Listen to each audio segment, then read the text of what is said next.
జోలకంట అనంతలక్ష్మి చింతలతండ యూనిట్లో ప్రకృతి వ్యవసాయం గురించి 7 సంవత్సరాల నుంచి చేస్తున్నా. నేను గత 2 సంవత్సరాల నుంచి ఏటీఎం మోడల్ వేయటం జరిగింది. అయితే ఏటీఎం మోడల్లో నేను అన్ని రకాల ఆకుకూరలు వేయటం జరిగింది.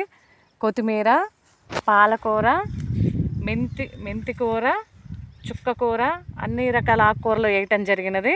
ఇప్పుడు ఇది నేను నా 3వసారి కటింగ్ చేయడం జరుగుతుంది. చాలా ఆసక్తిగా ఉన్నది. మొక్క కూడా ఆరోగ్యంగా మన ప్రకృతి వ్యవసాయంతో చేయడం వల్ల ఘనజీవామృతము, బీజామృతంతో విత్తన శుద్ధి, ద్రవజావామృతం పారించడము, వాటి వల్ల ఆకుకూరలు చాలా మెత్తగా ఎటువంటి చీడపీడలు లేకుండా ఆకుకూరలు చాలా బాగున్నాయి. అందుకని రైతులు కూడా చేలోకి వచ్చి కూడా ఆసక్తిగా తీసుకోవడం జరుగుతున్నది.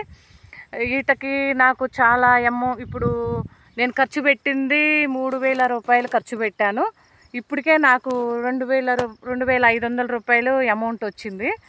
ఇంకా నాకు చాలా ఆకుకూరలు, కొత్తిమీర, అవన్నీ క్యారెట్, బీట్రూటు, ముల్లంగి అవన్నీ కూడా ఇంకా ఉన్నాయి. వంగ, ఎల్లిపాయలు, ఇట్లా నేను అన్ని రకాలు పంటలు వేసి ఉన్నా.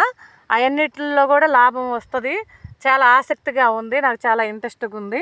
అందరికీ మంచి ఆహారాన్ని అందిస్తున్నా, ఆరోగ్యమైన ఆహారాన్ని అందిస్తున్నానని ప్రకృతి వ్యవసాయం వల్ల రైతులకి చాలా ఇంట్రెస్ట్గా ఇంటికి వచ్చి తీసుకొని పొలానికి కూడా వచ్చి చాలా బాగున్నాయి అమ్మ, ఆరోగ్యంగా ఉన్నాయి ఆకుకూరలు అని ఎంతో ఇంట్రెస్ట్గా వచ్చి తీసుకుపోతున్నారు. అందరికీ ధన్యవాదములు.